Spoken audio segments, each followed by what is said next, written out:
Hey folks, welcome to the class, if you want to call it, on pandemic, specifically the corona, which everybody's worried about.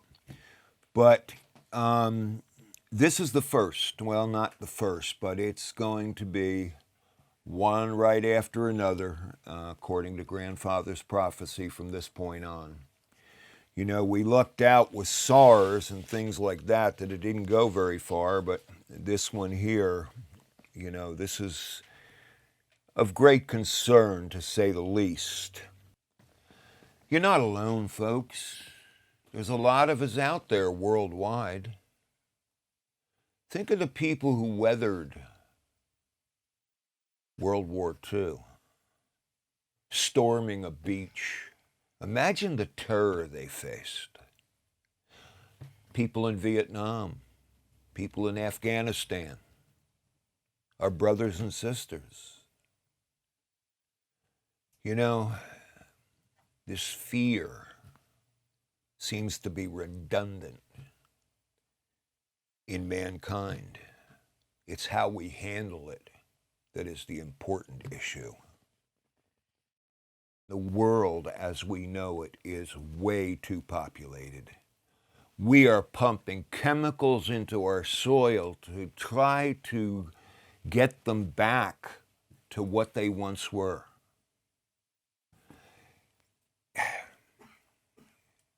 And you consider that 1/3 of the world is overweight. 1/3 is malnourished, and 1/3 is starving to death. I believe very firmly that Earth Mother is a living being. And as Grandfather said, what happens when someone gets sick? They run a fever. They cough. They sneeze. Well, we're kind of caught up in that now. In a way, it's Earth Mother purging herself with the excess, the cancer of humankind.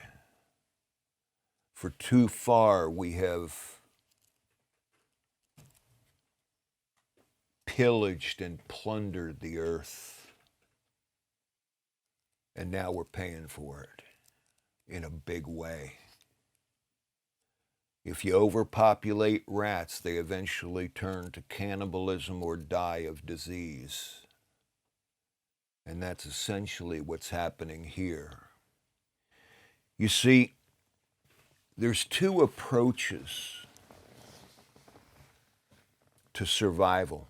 Some people look at survival as if it's like a swarm of locusts that come down onto the landscape, devour everything, and when everything is gone, they vacate. They go another place to destroy it. Grandfather was quick to point out, and I know many of you have heard this story, Grandfather was quick to point out there's two approaches to survival. One he called the native approach, and the other he called the white man approach, the European approach. Let's give, and I'll tell you the same story he told me, which I always tell to classes to hammer home a point. Let's give a Native American and an early explorer a task to do. They must kill a sapling to make a bow. Well, the early explorer wakes up one day and says, wow, I'm running low on musket balls and powder. I better go make myself a bow. So without any thought or forethought, he rides out onto the landscape, and what he's looking for is transition areas, areas between forest and field, between field and stream, because he knows that along those transition areas, that the saplings grow straight and true and tall. And again, without thought, he cuts one. Never satisfied in case there's a hidden flaw in there. He cuts another, possibly even another. He doesn't care what he leaves on the landscape. He doesn't care that that's the worst possible place to remove a sapling. All he cares about is feeding his own belly. You see, that's what's wrong with the societies of the world today. They think that nature has been put there for their use or their abuse. Grandfather summed that up beautifully when he said, "We are a society of people that kill our grandchildren to feed our children." And he's so right. We are now paying for the sins of our grandfathers and grandmothers. And the things that we're doing now will affect our grandchildren and beyond if there is time left. But let's look at the native approach. You know, I remember the one man that I never thought would get this was my father. I don't know how him and grandfather could sit for hours talking. Him with his thick Scottish accent and grandfather was with his thick Native American accent, you know, his Lipan accent. I remember my son Tommy, he was only about 4 or 5 at a time. We were heading down from the Tracker farm to our primitive camp in the Pine Barrens. We stopped in at my parents' house to see my mom and dad. I said to my mom and dad asked me where I was going. And I said, I'm going down to the Pine Barrens to check the camp. And my father, surprising, said, "Oh, can I come with you? I haven't seen the Pine Barrens in however long. I think it might have been a decade." Surprised, I said, "Sure." So we're bumping around in this old truck of mine. We take the trail back to camp. It was a different trail back then. And we're paralleling this beautiful stream. You know, 6 foot deep in places with a gravel bottom, and it'd go into the muddy flats and then back out to... And all of a sudden, my dad yells out, it's a hot August day, no air conditioning in this beast I was driving. And he says, "Stop the car." And I figured he heard something wrong with the car or something. He was a chief engineer or whatever. Jumps out and starts taking off his shirt and blabbering to my son Tommy, "This is where I taught your daddy to swim. When our well run dry, we got our water from here, and this and that," and raved about it. And by this time, Tommy and I are out of the car. And my dad looks at us, "Come on, let's take a swim." And Tommy, 4 or 5 years old, goes, "We can't, Papa." My dad looks at me like Tommy's from Mars. And my dad goes, "Why?" And Tommy points to the vegetation along the stream. He says, "It's all dead, Pop. There's nothing growing in the stream. It's polluted." And my father goes, "Why?" And Tommy points to this hill in the Pine Barrens and says to my dad, "Because of that damn dump." I watched my father break down and cry because it was his vote that put that dump in there. And he realized on that day he stole it from his own grandchild. My dad was never the same after that. My dad was all for building and industry and everything else, you know, Scottish background. He was never, ever the same when he realized that. And that's what we're doing day in and day out. Our decisions are so short range, so mindless. All we're driven by is greed and convenience as a society. But the Native American, he consults with the elders, he fasts, he prays, he takes sweat lodge, sometimes even a vision quest, because the term brotherhood with all things is not a term that fell flippantly from his lips. It was reality. He had to go out and kill a sapling But he avoided the areas that were fringe areas. He was looking for a war zone, a place that had been burnt over, or an avalanche had wiped out the trees, and now in their place were growing hordes of saplings, all vying for sunlight, soil. And he'd look into that forest, and he'd find a tree that is dying or may already be dead, and then he'd kneel by it. And he'd ask himself, if I take this sapling now, will I make this area better? Now. Will I open up more ground for the trees to grow around it? But then he asks, and what legacy will I leave my children and grandchildren? Will I leave them a strong and healthy forest, or a forest that is bent and gnarled and diseased from their fight upward? He knew that 90% of those trees, those saplings, would be dead. They'd lose their battle for sunlight. That's why I look at a survivalist that follows the tradition of grandfather and the elders, not as a swarm of locusts, but as healers of the earth, where a survivalist can go in and balance out the earth, undo, in most cases, the damage that society has done to it. We are so overpopulated. We're so on the verge of collapse. And unfortunately, many of our leaders don't see it. Whatever you do, think of your grandchildren when you do it. Don't be driven by greed and convenience. What I'm going to teach you now is the warning prayer. I know that many of you out there have never had this. All my advanced students have, and they utter this prayer once or twice a day with more passion than you can imagine. And for those of you that are veterans, I'm going to modify this to fit today. For those of you who are new to this, what is a warning prayer? A warning prayer is when you cry up to the Creator, the great mystery, God, whatever tag you want to put on the great mystery.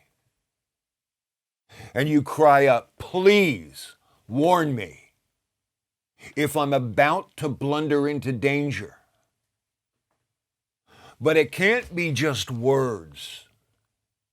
It's got to come from deep, visceral. There's got to be a hunger, a yearning, a passion. And I suggest to people that you say that prayer twice a day. Once during your morning devotions and once during the evening devotion. It was an unspoken rule with grandfather that every day at sunrise and every evening at sunset, each of us would retire to our sacred areas where we would pray, introspect, give thanksgiving. And it was during those times and several times in between that that prayer becomes so paramount. Now, how does that prayer get to you? Well, right now I'm going to say inner vision. I will go over inner vision here shortly, but once that prayer takes root, you'll be going about your workaday world or your play world or whatever. You'll be at home, and suddenly you'll get an uneasy feeling. You get that feeling that something isn't quite right. You'll find it like it's like a barometer, where on one end of the scale on that internal barometer is that uneasy feeling. that something isn't quite right. And in the other side, it's a full-blown panic. Now, eventually, to know what precipitated that, you're going to go to what's called inner vision, which I'll teach you here in a moment. But I believe firmly, as grandfather believed, that that prayer will absolutely save your life. It has saved my life more times than you can imagine, especially during the times where I have to track a criminal. Where if they know where I am before I know where they are physically, there could be trouble, especially if they're armed. And that inner vision, that prayer, consistently has warned me. I've been driving along at times, and all of a sudden, I'll be going toward a green light, and for whatever reason, I get this knot in my stomach, and I pull off the road. Almost automatic. And all of a sudden, a truck would run the red light, and I would have been there. And I've got instance after instance. Now, for those of you who are veterans of this, you can become very specific with that prayer, which I suggest you do, where you modify it slightly. You still go into it the same way. Please warn me if I'm about to blunder in danger, but then add to it this pandemic that we're facing. If I get close to anyone that is ill, warn me. And I'll tell you right now, it won't be an easy feeling for many of you veterans. It will not be something isn't quite right. It'll be right in the middle of that barometer. So what I'm going to ask you to do, I want you to immerse yourself in that prayer. Make it real. The one person you can't lie to is yourself. That's for damn sure. You've got to pack this prayer with such passion, hunger, yearning. And then even if you're new to this, add to it the coronavirus. If you're going to get to or pass a person or come too close to a person that is infected, because there's a lot of people out there that are asymptomatic, have no symptoms whatsoever, but they're highly contagious. That's the tough ones. Now, here's what I want you to do. I'm going to give you 15 minutes to do this. Most of that 15 minutes, 10 minutes of it, is to really repeat it again and again and again, making it stronger. And I suggest, please, you do this twice a day, because I believe, as grandfather believed, that this is going to be the one thing that is not only going to save you, but save your families also. I always include in my prayer my closest friends and family if they're about to blunder into danger. And there it has never failed me. But then preface it. And of course, right now we're going to just sit with the uneasy feeling to the full-blown panic. The last 5 minutes of 15, I want you to wander through your house, any place, paying attention deep inside yourself on a visceral level, like getting in touch with your deepest instinct. And as you do, if you feel uneasiness, look around you. Students in the past that have had this, whether it's been back at the primitive camp in the Pine Barrens or in this type of a setting. They'll wander through their house and suddenly see something that is dangerous, like an overloaded outlet sit in the garage sitting next to a half-full tank of gasoline, or a chemical that their child could reach that they didn't realize was not out of reach. Little things like that.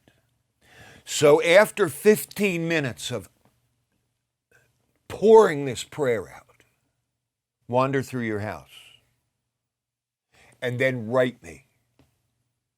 Write me. And I want to take a look at what you've written. I'll give you 15 minutes to do this and then 5 minutes to write me back. So 20 minutes in all. That's all we can afford on this, gang. Let's do it. I'm going to be focusing a lot on the more physical aspects of what we're facing. And in other online classes, I've been dealing with this going back quite some time. But it's important that you understand the physical approach and dovetail it with all the other skills that are going to come. Put up the food you need to put up.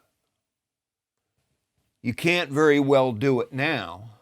I mean, because everything is pretty much depleted. And the simplicity is, you get non-perishable food, whether it be cans or freeze-dries or military rations or whatever.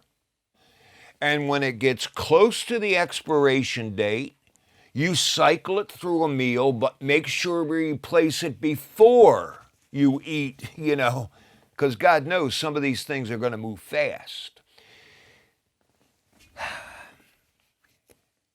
Look at the Mormon faith.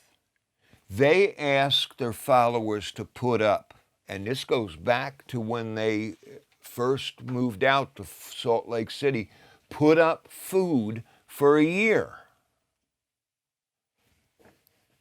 But I say a month. Reason? If it lasts longer than a month and food starts to run dangerously low in every outlet, my suggestion is grab what you can and head into, I don't want to say wilderness because people think in the middle of Death Valley. No, head away from people. The sooner the better. Because once the food and supplies begin to run lean, that is when the looting is going to start. And then worse. It'll come to home invasion.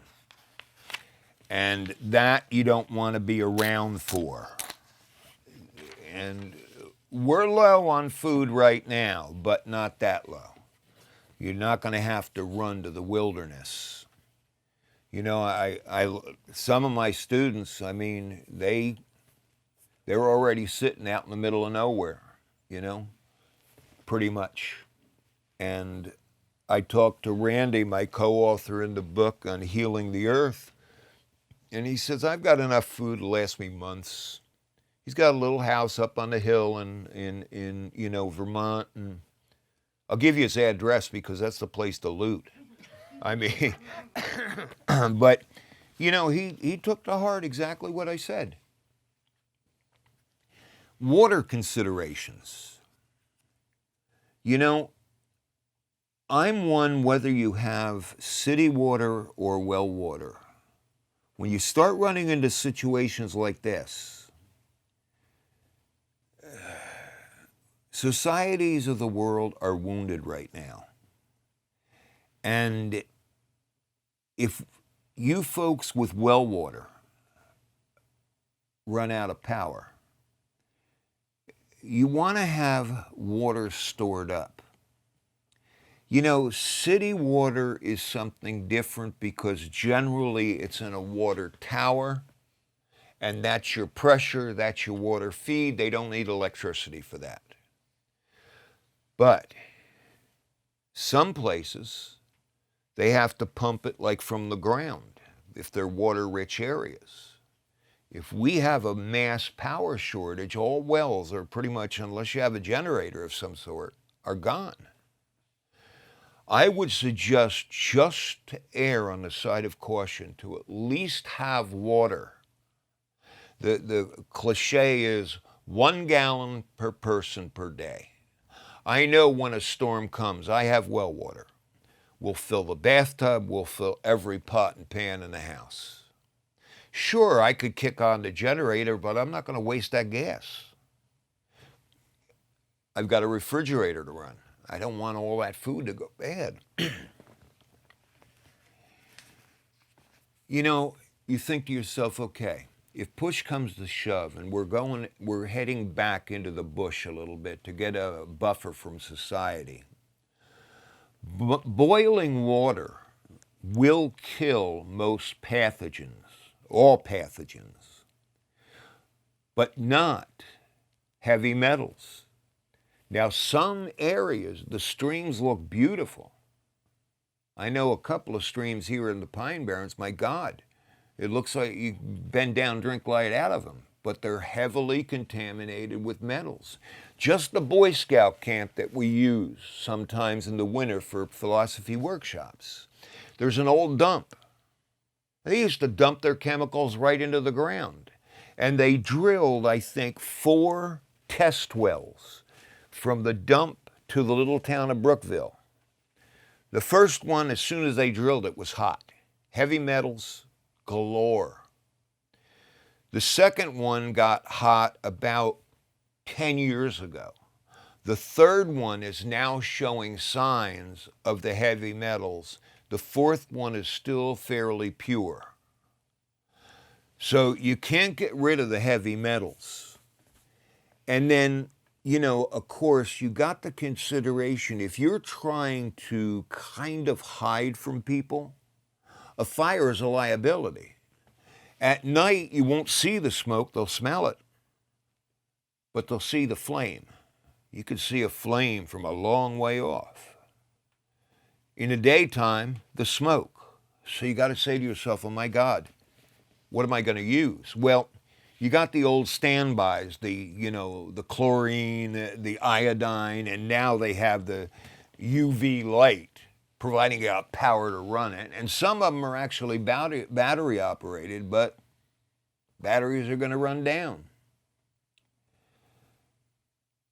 I've done a lot of research. They have a thing called life straw or something like that. Now, the only problem with a life straw is it does not filter out viruses. Filters out bacteria, but viruses are so small it'll go through the filters. I found that there's something called, you might want to write this down, Rapid Pure. You can get it at EMS and REI, places like that. They're not that expensive, but they will get rid of a lot of the heavy metals and the viruses. Believe me, I'm not getting a kickback from these folks, but I want to steer you in the right direction. I'd be very worried about something like a life straw, even though they're used a lot. They're pretty. The Rapid Pures are pretty good. I mean, as far as getting rid of everything.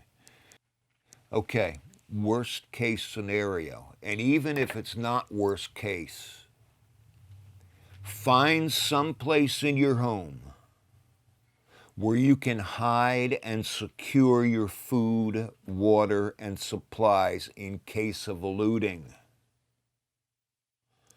Have a decoy food set up. In other words, in a pantry. You know, anything can go in there, and they'll think this is all you got. But, you know, some people, their older houses, they can hide them in the floors, crawl spaces. Some places people will not take the time, especially if they're breaking an entry, a B&A. They're not going to get out and crawl into crawl spaces with the fear of maybe the owners coming home. You want to think like a scout. Think like a scout. You know, if you really are careful with what you buy and they're packaged properly, I would suggest strongly that you find a place outside your house, whether it's a cache in the ground or whatever, a camouflage area that you can get to if you have to, in the ground, in a wood pile, in an old shed with junk in front of it. Think like a scout. Always put up a decoy and stuff like that so they're satisfied. Well, we got everything that this house has to offer. Another thing I suggest strongly is a go bag. It's called by many other names, bug out bag and everything else. A go bag, personal, where it's a pack with all the essentials in it that'll keep you going a day or two. In other words, put you between the hot zone or ground zero and a place where you can find reprieve. Eventually, keep in mind that you may be forced to run deeper and deeper and deeper into wilderness. So that's when you're going to have to start relying on your scout skills. A car will only take you so far. If you have an extra can of gasoline or something you could throw in the trunk, but you know, as I foresee it, people, as things start to get hot, are going to use their car to take them out of the cities, out of the suburbs, and head toward wilderness. Eventually, that's going to run out of gas. Eventually, there's going to be mass shutdowns. You're not going to be able to get gas. So in your mind, you plan your escape route, but have in that trunk enough to keep you going for a tank or two full of gasoline that'll provide everybody you're taking in your vehicle. When you think of getting away from ground zero, so to speak, or the hot zone, whatever you want to call it, you don't have to go that far. If you foresee or feel with that prayer of warning, what'll come with it, like for instance, about to give you the second part, the inner vision to that prayer of warning. But you might sense, and I like to use that word, that this is not going to last very long. So basically, some of you, depending on where you live, can get into your backyard, but what you want to do is make sure you're well hidden. You want to think like a scout. What is an area that even a seasoned hunter would never go into? Swamps, briar thickets, all, heavy brush. Those areas are the reprieve for scouts. They're home for the scouts. What everybody else chooses to call hell, they call home, meaning the scouts. So think like a scout. How am I not going to be seen? The one thing out of the scout book, never take the same route twice. Because the more you take a route, the more you're going to leave footprints, disturbed brush and stuff like that. Now, you may have, for instance, a shelter, you may have to stay in it for a week. You can go different areas all the way around that shelter, even if you have to get on your belly to crawl, and make sure that you cover your tracks behind you if you start scraping up debris and stuff like that. Make sure you have to go to your shelter and then backtrack face forward and kick the debris back on the routes you came in. Now let me show you these shelters. The first is a debris hut. That is my go-to shelter. Now, I've seen people, oh my God, you can tell with anybody spent any time in the woods or not. When you think of debris hut, you think of a huge fiber-filled sleeping bag. Just enough room to get into it. And the debris and everything else, and a door that you can close behind you. In most cases, unless it gets way down into the single digits, most of the time that door will be mostly open because it gets too hot in there. And then eventually you can move it closer and closer and closer, but always leave some air, because if you plug it too tight, you're going to run into cabin fever. Now, the final one, got that, Dave?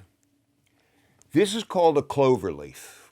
There's 3 debris huts, and you can go to 4, facing each other with a central fire. Between them is called the stacked debris wall. Stacked debris walls are amazing in that you take and hammer into the ground stakes and then throw a mixture of brush and debris. So you're building a wall, where I like to build them in around a debris hut like that, like a little kind of a compound, is I keep it just above my head a little bit. And I put a fire in there. And even on cold days, you'll find that all closed off with a door at the opening, the debris huts behind you. Rarely will you ever have to put on a coat. Now, what happened, Rick and grandfather and I would always build these if we were in an outpost camp to go collect some herbs or whatever we needed, and we're going to be there a few days. Throughout the year, as you build the debris huts, those stacked debris walls, you then come up from them in a teepee fashion with an open hole for the smoke. When you sleep, you don't need the fire. That's the beauty of a debris hut. You build a lean-to or any of that crap, man, the fire goes to sleep when you go to sleep. So you're going to have one miserable night. And firewood is a natural resource. You're using it, you're wasting it. Keep the fires small. You don't need a big fire. I don't know what it is with people. They build these huge fires and sit way the hell back. When you build a small fire and sit up close, you're using a fraction of the amount of fuel you normally would with what the typical campfires today. What a waste. But think, move like a scout. You know,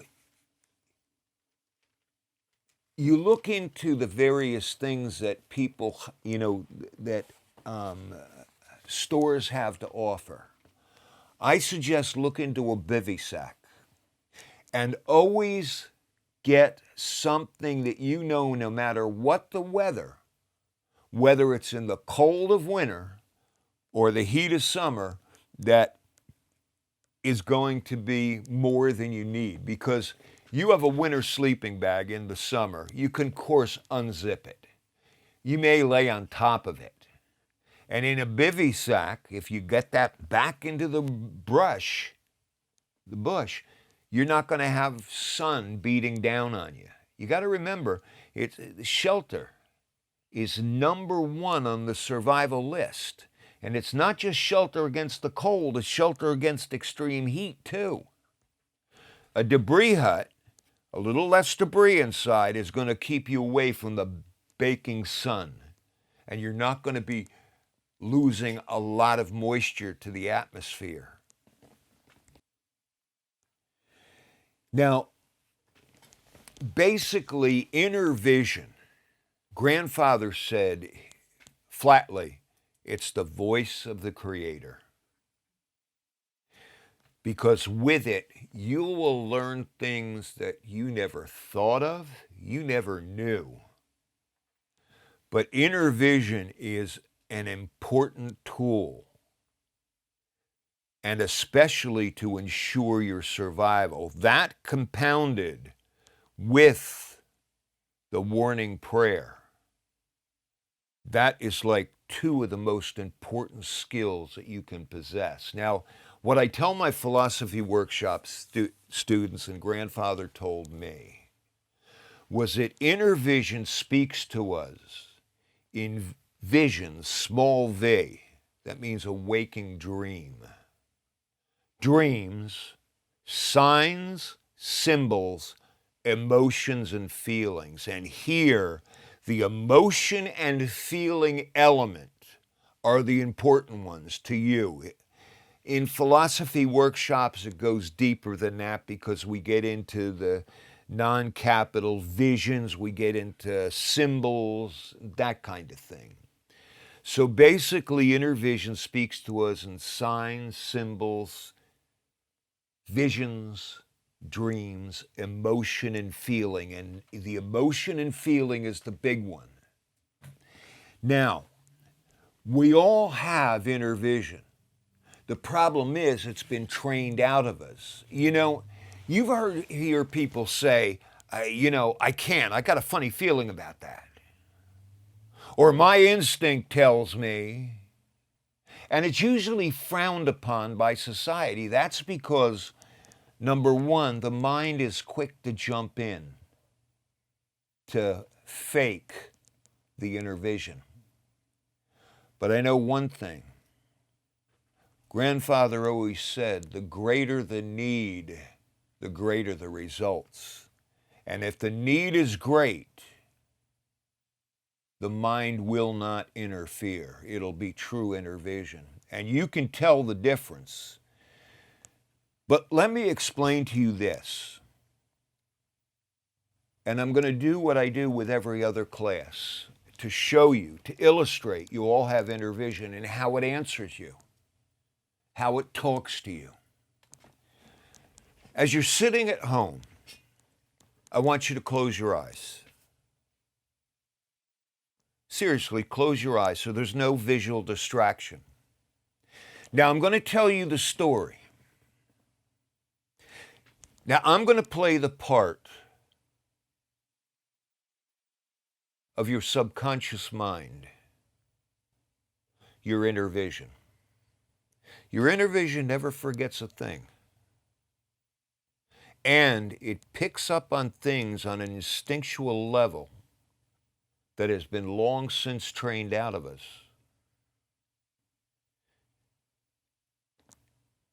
I want you to imagine that you're packing for a trip. Nothing specific. You just see yourself packing bags, and it's some sort of a camping trip. You've been looking forward to this for a year or more, and you're going with a friend. And now you find yourself packed. You're zippering zippers, buckling buckles, snapping snaps. And as your backpack and stuff is sitting there, you get that feeling, I'm forgetting something. You've all had that feeling. You know you have to pick up 4 items at the market. And you think to yourself, bread, butter, milk. And you go, what's that 4th item? And you can feel the tension inside of you. You're going, bread, butter, milk. Or a friend of yours is walking up to you and another friend, and you know their name, but you can't think of it. And you're saying to your friend here, his name is, oh my God. You hear the honk of a horn. Your buddies down at the street. You grab your backpack and another bag maybe, and you blow out the front door and the trunk or the back is open and you throw your stuff in there and your buddy asks you that question you don't want to hear. You got everything? And all of a sudden, there it is again. You say to yourself, yeah, I think I do, but I got this feeling I'm forgetting something. Bread, butter, milk. His name is... You feel it? You feel it? You jump in the car, you're rushing to the airport, you're about to go on the trip. You're thinking, oh man, great trip. You planned it for a year and your buddy says, I got to get gas. Let's get something to eat. So you jump out of the car, you fumble in your bag, you're looking through it, you got that feeling, I'm missing something, I don't know what it is, da-da-da-da-da-da, and the tension again, his name is, you're fed up. Bread, butter, milk. You and your buddy go into the restaurant. You sit down. Here comes the server. 2 menus. Server hands the menu to your buddy. Server hands the menu to you. And you look at their hand and there's a bandage on it. And suddenly your mind goes, I forgot my first aid kit.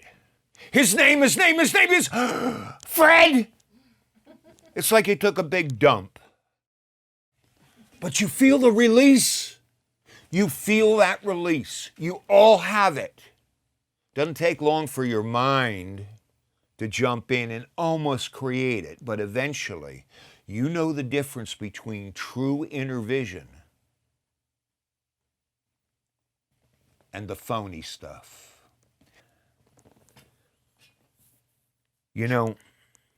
That is a major tool in survival. Grandfather kept telling us this time after time. Half of what you do in survival is physical. The other half is spiritual. Now, I say that word spiritual and everybody gets, he's talking religion. No, I'm not talking religion. Not at all. It's a gift we all have. It's a gift beyond words, beyond understanding, really. If I had 2 survivalists, equally trained, of equal build, the one went to survival completely physically, the other spiritually. And let's give them a task. They have to go out and find a dogbane patch to make a bowstring. The physical survivalist, they're going to wander hoping to stumble upon a dogbane patch. And that wandering can take some doing, especially if you're down in the Pine Barrens. Doesn't grow all over the place, that's for damn sure. They could be a full day or 2 looking for dogbane. But the spiritual survivalist, using the vehicle of his or her inner vision, will go, where is the nearest dogbane? And they'll turn right to it and know exactly how far.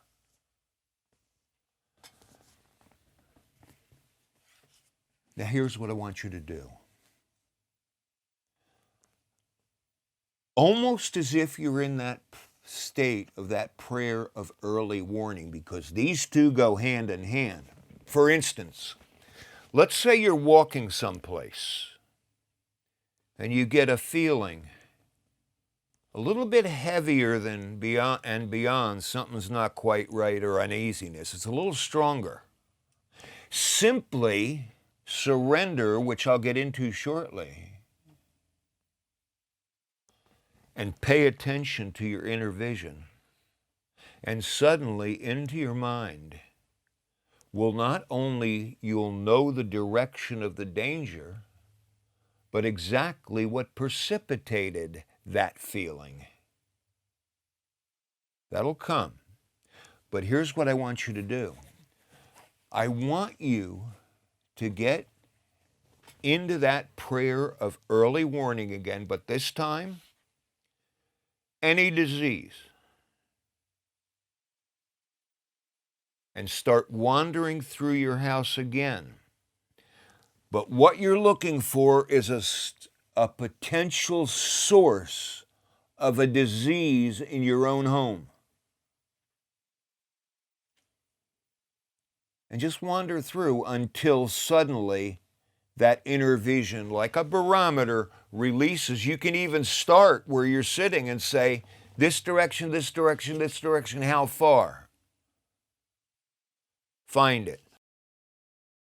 I can't stress enough that first group of things, starting with the warning prayer and inner vision, are going to keep you safe. You have no idea. All it takes is you to choose to do this every day, to practice it. And what's going to happen, in not too long, you're going to find that it gets easier, your results are better, and it just keeps building. It's one of these things that eventually it'll grow into, your skill will grow in exponents. And the tremendous thing is that eventually it becomes subconscious, where you don't even think about it. You don't think about your breathing, you don't think about your heart rate or anything else. And that is what you want this to become. And it doesn't really take that long. The more dedicated people, it'll become second nature in several months. If you people that just every once in a while, it might take a year or two. But given the circumstances we're living under today, I would practice as often as possible, and you're going to start getting results with it right away. It's going to save you. The other thing that is extremely important, and for some reason you hear a lot of it today, mindfulness, living in the now and stuff like that. You know, grandfather stressed that, the now. He said, if you focus fully on the now, you will have no regrets about the past or worries about the future. However, I'm not saying not to plan ahead. Just don't get consumed by it. Play the game to plan ahead. And always keep in mind that the future is promised to no one. You don't know what the future is going to hold, but you have two magnificent tools to help you with the future. One, the logical physical mind, which you'll use, will figure things out, balance things out, rationalize. But then you have this more magnificent tool, the spiritual mind, where you say, you know, this is where I'm going to build a long-term encampment. But for some reason, that spiritual mind says, no, you're not. And you get this feeling of apprehension, even dread. Go with what the spiritual mind tells you. Because the camp could look good logically, but the spiritual mind is tapped into a lot. It's tapped into the primal self. It's tapped into the spirit that moves in and through all things. Tapped into everything. Hey folks, welcome back. I'm sorry, we just had a little bit of glitch in trying to get my brother and I synced up, or whatever you call it, on the computer and everything. But Jimmy, you know, the first question out there is from Luis. I'm not sure what Jim's area of expertise is. Could Tom introduce his background? I'm not sure what type of question he could field. All right, Jim, did you hear that? Yes, I got it. Okay, well, let me let you introduce yourself and go with it, okay? Okay. I'm Tom's little brother, Jimmy, and I have a PhD in microbiology from the Waxman Institute of Microbiology at Rutgers. And my background, I started out as an AIDS researcher, and it was interesting at that time. You'll see on TV all the time, Anthony Fauci.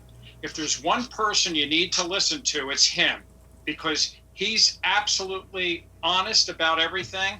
I know him well. We actually sat on a plane together going to the International AIDS Conference.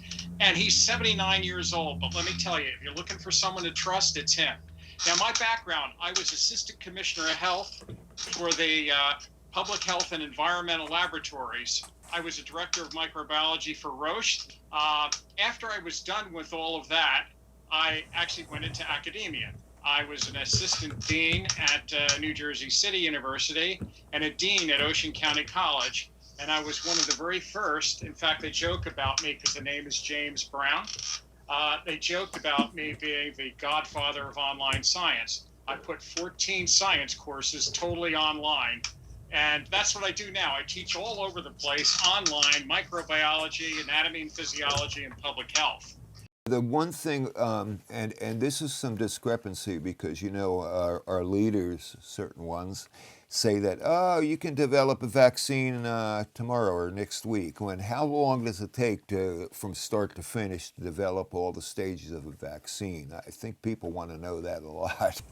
You better believe it. And the one you want to listen to, as I told you before, a little guy's up there, gray hair, and he's standing next to the president and frequently disagrees with him. But he trusts what he's saying.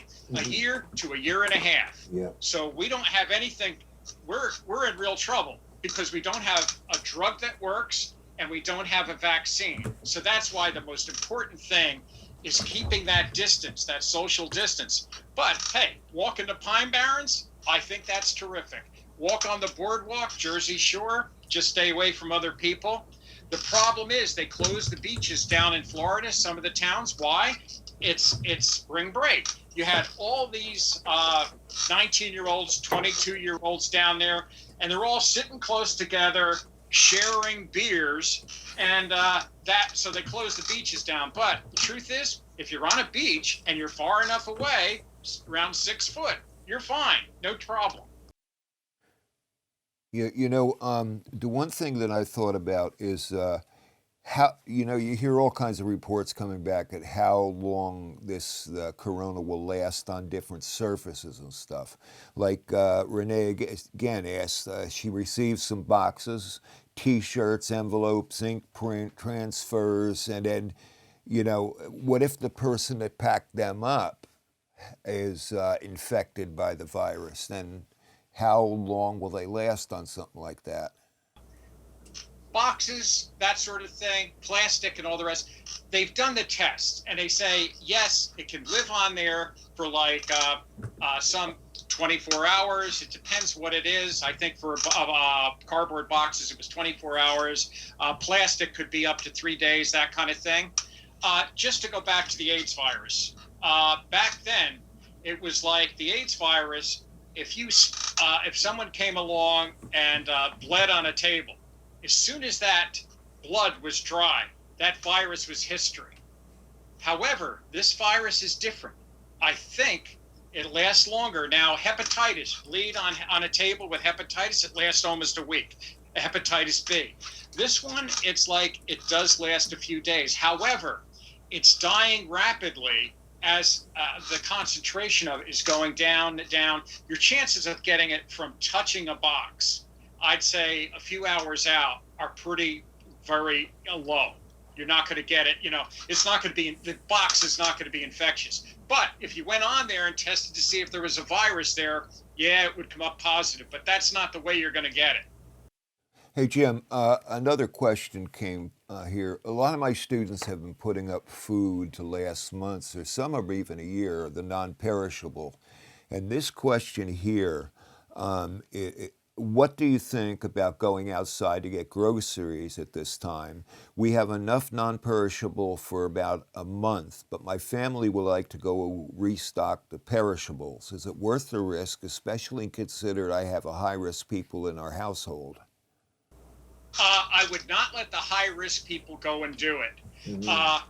Your lower risk, the younger people are the ones who should do it, and try to pick like local businesses that don't have many people there, as opposed to go to a big food shopping center, because those will be crowded.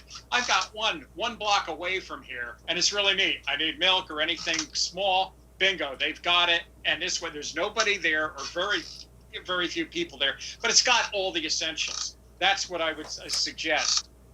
What do you think? Is this fast moving as compared to something like SARS or?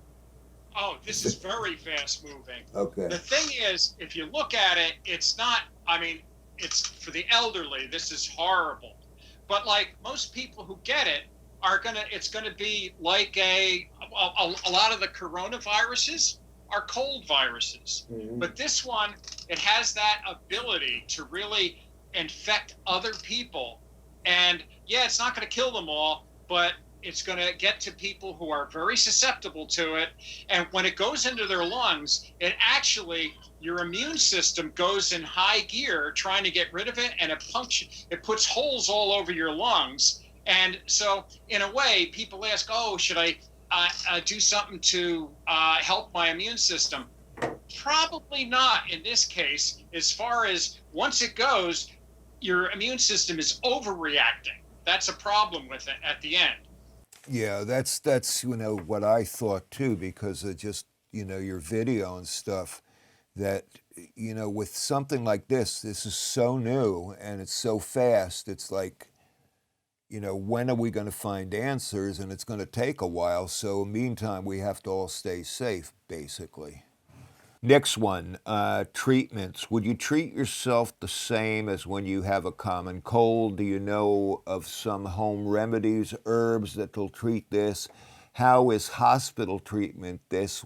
How is hospital treating this when they don't have a treatment for a common cold? That kind of stuff. Right now, there is no treatment for this. They actually have to go through, it's just been too soon, is what the problem is. They have to treat somebody and then have other people who aren't treated and compare the two groups. There just hasn't been enough time for that. I'm sure there will be some stuff come through, but it's just too soon. I mean, it's just been a few months. And yeah, go ahead. Okay. What I wanted to say, do you know anything about this animal, a pangolin? That's the other one. Bats and pangolins is where they think it came from. Yeah, that's over in China, right? Right, right. It's kind of has, I don't know, it has kind of. Looks like a weasel kind of a thing. Yeah. I think I got one of their skulls someplace. But anyway, known transmission vectors, water supplies, stuff like that. Will it? I think what they're asking, and a few students, could, let's say, a terrorist group come in and contaminate water supply? I think it'd be highly unlikely that the virus would survive any length of time.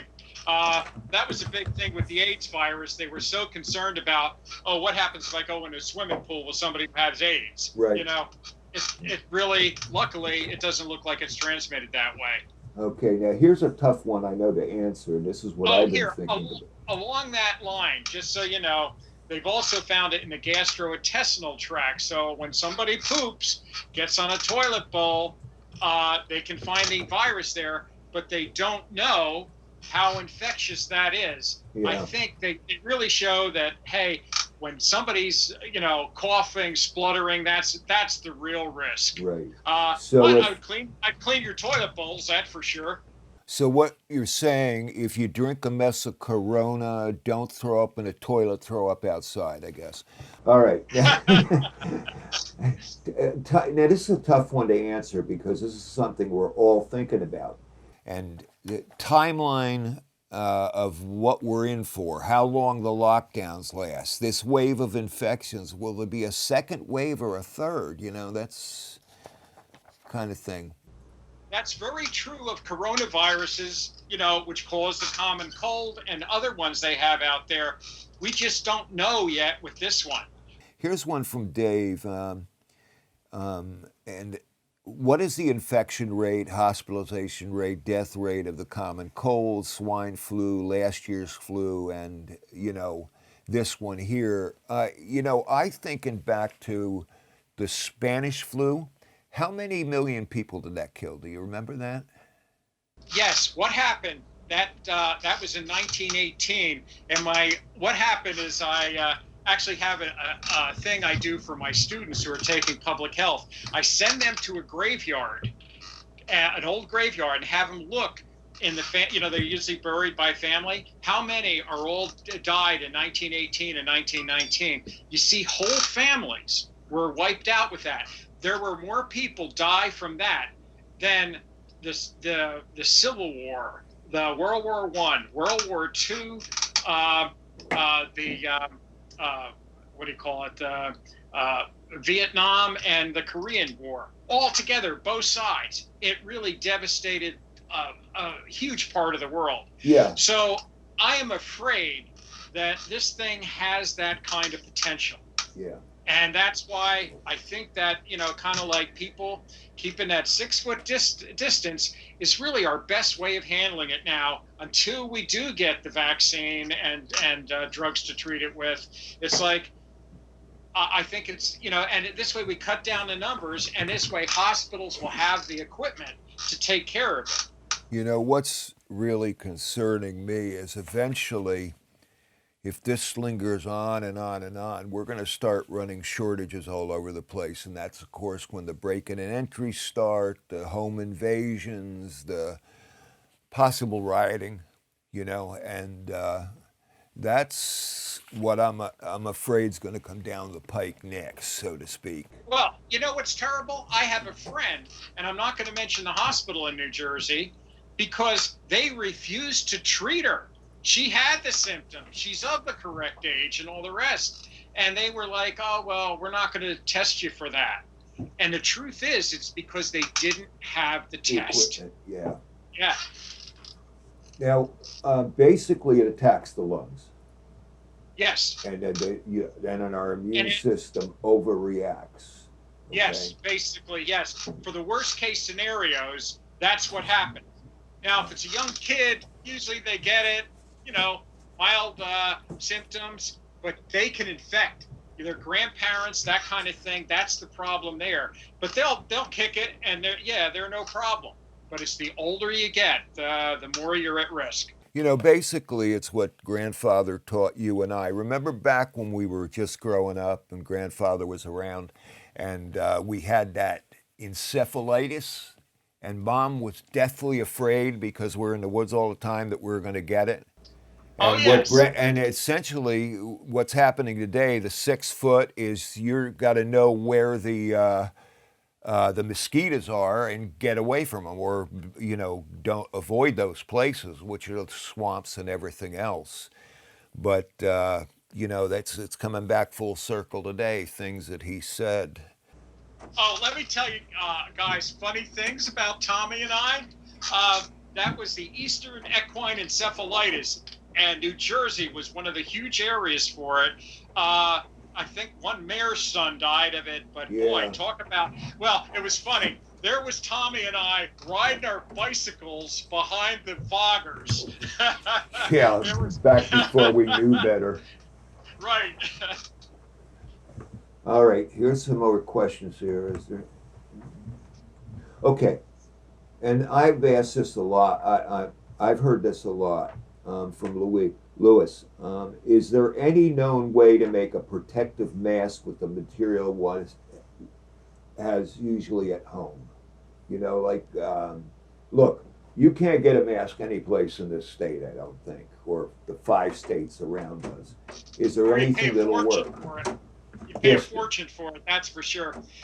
What some people have done, and this is just let's face it, it's that coughing and spluttering. That's the big risk. Mm-hmm. Well, those scarves they wear on their heads and stuff like that? You tie one of those around your mouth and all the rest. Is it going to stop all the viruses? Heck no. But it's going to cut down on what you're spluttering. Right. And, or what you're breathing in. Yeah, it's like it'll cut down on it, but it's not going to, it's not real protection. Okay. Oh, by the way, one thing I wanted to say, because this was what you mentioned today, and I just remembered it. Tommy would take me into the Pine Barrens or someplace else when I was little, and we would see these hikers out there that were passing by like they were going in a straight line, not looking at anything. And they were just, marching right through, and it's like they missed the whole fact that they were there. Tommy taught me, Jim, you just go there and you sit and observe nature. And that was one of the most important tests you ever taught me, Tommy, that, you go there and you're not walking 100 miles an hour. You're there, you're taking in nature. And let me tell you, I teach that to my kids. Now, I didn't mention this, but I've got 6 kids, 3 adopted, 3 biological, and now 2 grandchildren on top of it. But that was the cool thing. You taught them about the beauty of nature, of going and observing, not on this forced march. So you did that for me, Tom, and I love that. Here's a great question, because the tracker family is like, we're like the scouts. We're always thinking, okay, in the worst case scenario, we got to run. We got to get out of the city, back to nature, right? So we're going to have a lot of people back there that, are surviving and everything. And then what if one of our 2-3 weeks later, we're all healthy, a new person shows up, and what Debbie writes is more so for the future, and knowing you can't know the incubation periods of everything that might come. If you have a group of people are healthy, how long would you quarantine any new person before you let them join the group? Let me see. I believe they're saying if you've had, they're basically saying 30 days is the, if you've had it and you're getting over it and all the rest, and you're not coughing or anything now, they're saying from the day you began, and they're saying 30 days later, if you have no symptoms and all the rest, Right. that's probably, let me see if I've got it here. See, that's also problematic, because a person can be asymptomatic and you'd never be able to tell, and they'd be infectious. Right, and that's why it's important, even if they are infectious, 6 foot really gives you, Yeah. like if I was coming down there today, Tom, I'd be sitting on the other side of that table, the Yeah, far end. really. Wide angle. Not close to Dave. Right. He's got things that can jump on you from 12 feet away. Jim, I want to thank you very much. I hope you'll do a couple other programs with me coming up this summer, but I'm going to get back to teaching. Dave, do I have to switch anything? Give him a 5-minute break. Okay, I'll tell you what, folks. Let's take a 5-minute break. Listen, I'll call you when I get home. You got it. You hear me? Take care, buddy. All right. Good luck with the Bye-bye. kids. I You love got you. it. Bye-bye. Bye-bye.